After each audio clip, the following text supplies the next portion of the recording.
Bienvenue sur Femmes et Ambitieuses, le podcast de coaching qui accompagne les femmes dans leur épanouissement professionnel et personnel. Je suis Jenny Chamas, coach de vie certifiée. Les informations que je partage ici sont disponibles sur mon site coachapi.com. Abonnez-vous au podcast sur la plateforme de votre choix, un nouvel épisode est disponible tous les mardis. Si vous aimez Femmes et Ambitieuses, vous pouvez soutenir le podcast en laissant votre avis sur iTunes accompagné de 5 jolies étoiles. Chaque message de plus contribue à l'existence du prochain épisode. Merci mille fois. Aujourd'hui, j'aimerais remercier ma cliente, Sophie, qui partage le témoignage suivant. Depuis que je me suis fait accompagner, j'ai plus confiance en moi, je suis déterminée, j'ai envie d'agir et d'avancer et de réaliser ce qui me tient à cœur. Cette expérience a été extrêmement bénéfique pour moi. J'ai appris à mieux me connaître et à trouver les réponses en moi. Merci Jenny. Bravo Sophie et bonne chance à vous pour la suite. Aujourd'hui, nous continuons notre mini-série d'épisodes sur le travail. Après les épisodes Aimer son travail et gérer la pression, j'aborde un autre point clé de l'univers professionnel, le feedback. La définition du feedback, c'est un retour sur une expérience, une sorte de bilan tiré à partir d'un événement. Dans le travail, c'est le retour d'un manager à un membre de son équipe, celui d'un collaborateur à un autre collaborateur ou à son manager. Ça peut être aussi le retour d'un client à un collaborateur ou à l'entreprise directement. Au sein de l'entreprise, le feedback est partout et parfois nulle part. Et si je l'aborde aujourd'hui, c'est parce que j'ai constaté dans ma carrière en entreprise, à la fois en tant que collaboratrice et encore plus quand je dirigeais une équipe, que le feedback est un outil qui fait peur, qui est souvent mal perçu et qui cause aussi souvent des tourments quand on en reçoit. Quand on n'en reçoit pas ou pas assez et parfois même quand on en donne. Aujourd'hui, en tant que coach, j'accompagne souvent mes clientes autour de ce sujet. Comment recevoir un feedback ? Comment en donner à ses collaborateurs ? Et j'aimerais déconstruire avec vous ce qui est pour beaucoup de personnes une source de stress et de perte de confiance. Parce qu'à mon sens, le feedback est un outil absolument génial pour servir un objectif et faire grandir une personne et des équipes. Alors pourquoi se priver de bien le vivre et de l'utiliser à bon escient et en conscience ? La première chose que j'aimerais vous dire ici, c'est le feedback est un fait. C'est une circonstance factuelle. C'est par exemple un manager qui dit à son collaborateur « Tu as le potentiel de développer tes compétences commerciales, tu pourrais être plus à l'aise à l'oral et mieux connaître tes produits. » C'est un collaborateur qui dit à un autre collaborateur « J'ai trouvé ta réaction agressive en réunion, est-ce que tu pourrais faire attention la prochaine fois pour échanger de façon plus calme et dans l'écoute ?» C'est un collaborateur qui dit à son manager « Ta présentation était vraiment convaincante, j'ai été super inspirée. » Tous ces exemples sont des feedbacks et ce que la personne dit devient une circonstance neutre à partir du moment où c'est dit. Et quand cette circonstance nous arrive au cerveau, on l'interprète. Et c'est là que ça se complique, que le feedback se transforme en objet d'attente, de fierté, de déception, de culpabilité, de honte, et j'en passe. Alors j'ai choisi de vous apporter quelques éclairages pour mieux comprendre et vivre le feedback. Alors, même si le feedback, de mon point de vue, est une circonstance neutre que vous pouvez choisir d'interpréter comme vous voulez, j'ai quand même divisé les feedbacks en 2 catégories pour que vous puissiez comprendre mon propos. Donc je l'ai divisé en feedback positif et feedback constructif. J'aime pas dire négatif parce que en fait, un feedback qui est de l'ordre du négatif souvent est constructif. Alors, ensuite, vous pouvez choisir de penser ce que vous voulez de ces feedbacks, et qu'ils soient positifs, constructifs, négatifs, que c'est un cadeau, que c'est un drame. Il vous appartient d'interpréter cette circonstance neutre. Mais moi, j'ai séparé les feedbacks en ces 2 catégories pour vous en tirer quelques enseignements.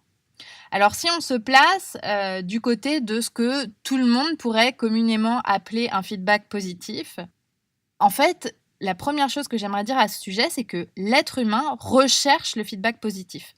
Parce que c'est un signe qu'il est accepté de sa tribu. C'est une validation extérieure, une approbation qui suppose qu'on fait bien son travail. Combien de fois ai-je entendu mes clientes me dire qu'elles ne se sentaient pas reconnues pour leur travail parce qu'elles ne recevaient pas de feedback positif? Il y a 2 apprentissages en ce qui concerne le feedback positif que je peux partager avec vous. Le premier, c'est qu'on n'en donne jamais assez. Si on veut aider le cerveau de nos collaborateurs et de nos managers, soyons généreux en feedback positif. Parce que notre cerveau a un biais négatif et on retient 9 fois mieux le négatif que le positif. Ainsi, même quand vous recevez de temps en temps des feedbacks positifs, vous ne les retenez pas s'ils ne sont pas assez répétés. En revanche, le feedback négatif reste marqué, même si c'était juste un petit bout de la conversation que vous avez eue. De façon générale, on se concentre plus sur les échecs que sur les succès, que ce soit la personne qui reçoit le feedback ou même celle qui la donne. On a peu tendance à célébrer. En revanche, quand on est face à un échec, on cherche à réparer, à progresser, à comprendre et à trouver des solutions. Donc, autrement dit, on donne souvent plus de feedback négatif que positif. Et en plus, notre cerveau retient plus le négatif que le positif. Du coup, ça fait un double effet négatif.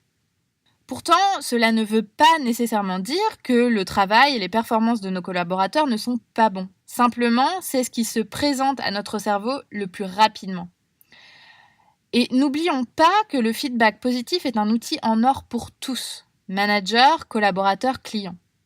Vous voulez encourager vos équipes, vous voulez les motiver, habituez-vous à donner des feedbacks positifs et à célébrer. Vous contribuerez à créer ce dynamisme positif autour de vous. Et tous les cerveaux de votre équipe et le vôtre seront plus entraînés à voir les réussites. Et en plus, vous passerez un bon moment à délivrer le feedback. Donc c'est vraiment tout bénef.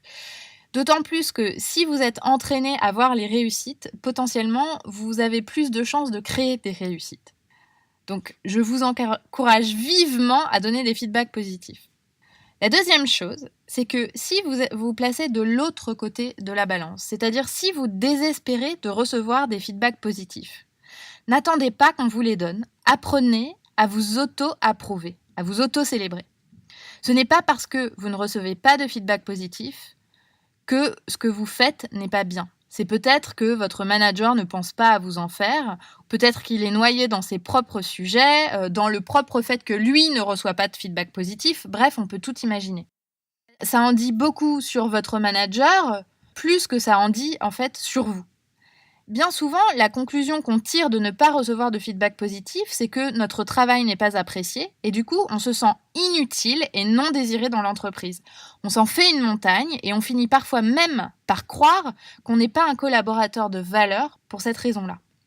Donc on utilise cette circonstance neutre, qu'il n'y a pas de feedback, comme un moyen de se dévaloriser sans même s'en rendre compte. Le résultat, c'est qu'on génère en nous des émotions négatives. Et en fait, c'est simplement le résultat de raccourcis. D'où l'importance de travailler son état d'esprit. En effet, ce n'est pas du tout dans votre intérêt de penser que de ne pas avoir de feedback positif veut dire que vous êtes nul. Dans la majorité des cas, vous avez tort et donc vous vous faites vivre un mauvais moment pour rien. Et quand bien même vous auriez raison, chose qui serait vraiment difficile à prouver factuellement, vous contribuez, en pensant cela, à vous démotiver encore plus et donc à être moins performante dans votre travail. Maintenant, regardons du côté des feedbacks négatifs ou constructifs. La première chose, c'est qu'en général, on n'aime pas du tout recevoir un feedback constructif. De cette circonstance neutre, on produit une ou plusieurs interprétations. Bien souvent, on ne s'arrête pas à ce qui a été dit, on ajoute beaucoup de signification à cela. On se dit qu'on n'est pas assez bonne, qu'on va perdre son job, que c'est injuste, qu'on n'est pas d'accord. Tout ce discours crée une forte charge émotionnelle qui est bien souvent difficile à gérer. On a du mal à supporter ce que l'autre pense de nous et bien souvent, ça nous renvoie à ce qu'on pense de nous-mêmes. Et le cerveau déteste qu'on ne soit pas parfait. Pour lui, c'est un risque, un danger. On ne se sent pas mal uniquement pour le feedback factuel qui a été donné, mais pour tout ce qu'on imagine que cela veut dire et que cela conditionne. Et bien souvent, dans ce cas-là, on remet en cause notre valeur. Pourtant, si on part du principe qu'un feedback est une circonstance neutre, on peut choisir d'en penser ce qu'on veut. Et on n'est pas obligé de remettre en cause notre valeur juste pour une phrase prononcée. J'aimerais ici vous proposer une façon de recevoir un feedback constructif, sans drame et qui vous soit utile. La première chose, c'est d'écouter avec conscience et sans partir directement dans votre tête et dans vos drames. Prendre conscience que ce feedback est une circonstance neutre jusqu'à ce qu'on l'interprète. Et de cette circonstance, vous pouvez choisir de penser ce que vous voulez. Vous pouvez être d'accord ou non. Vous pouvez penser que c'est un moment horrible ou que c'est une opportunité. Voici différentes pensées que vous pouvez emprunter si elles vous inspirent. C'est un cadeau qu'on me fait. C'est une opportunité pour moi de progresser. C'est une marque d'attention de la part de la personne qui me donne ce feedback. C'est une façon de croire en moi. Quand on y pense, on est tous complètement schizophrènes. D'un côté, on supplierait pour avoir des feedbacks positifs, et de l'autre, c'est la fin du monde quand on reçoit un feedback négatif. Moi, ce que je pense, c'est que l'univers du travail n'a pas besoin d'être aussi dramatique. Ce n'est pas votre boss, votre collègue qu'il faut à tout prix changer, vous avez aussi votre part de travail. Et savoir gérer votre état d'esprit, apprendre à ne pas faire un drame de ce qu'on vous dit, de ne pas surinterpréter tout ce que vous entendez, ça fait partie de votre job. Et ce n'est pas l'apanage des personnes qui sont managées, c'est également le cas des managers, des dirigeantes.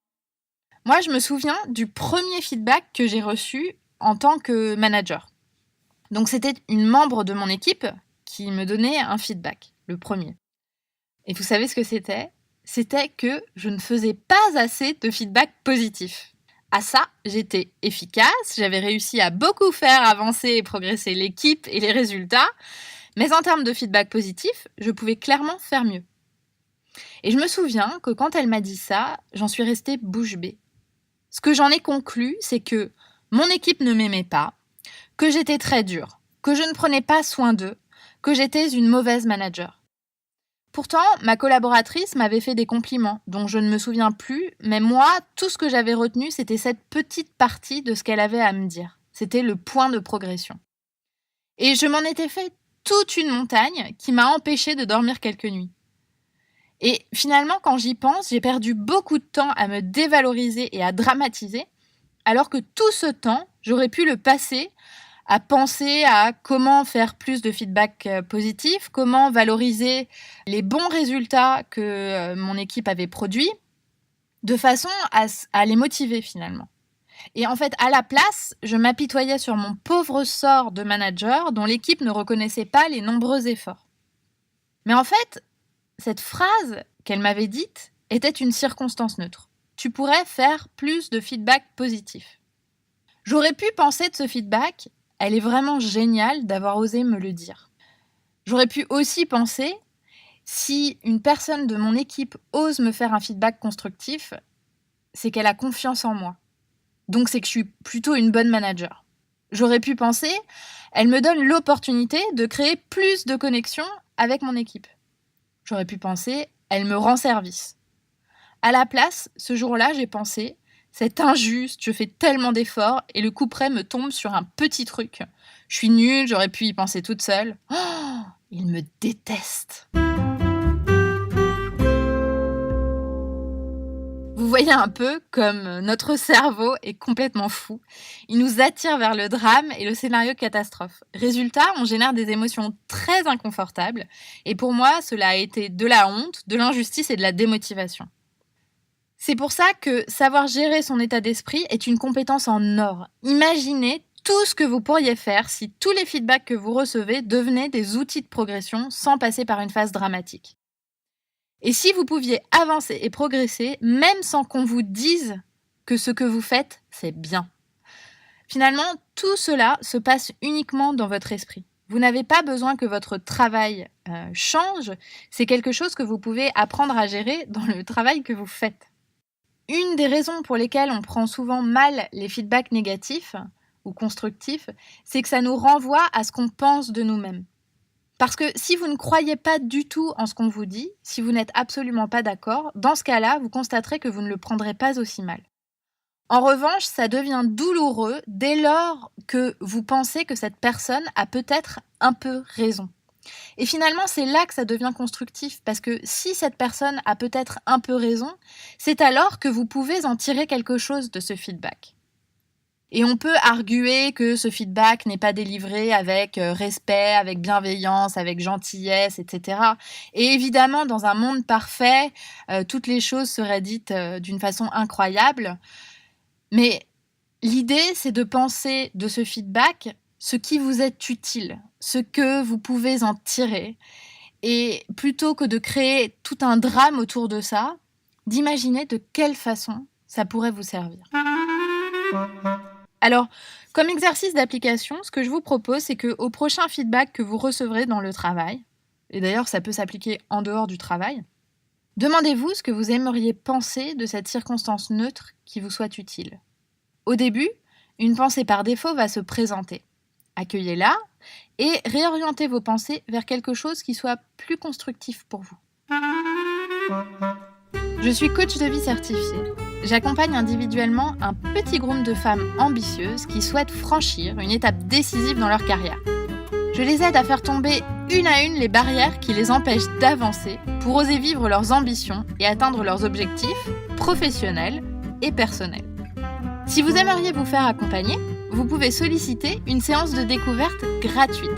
Nous parlerons de votre problématique et du travail qu'on pourrait faire ensemble. Pour réserver la séance, vous pouvez cliquer sur le lien dans les notes de cet épisode ou vous rendre sur coachhappy.com qui s'écrit COACHA2PY. À très bientôt!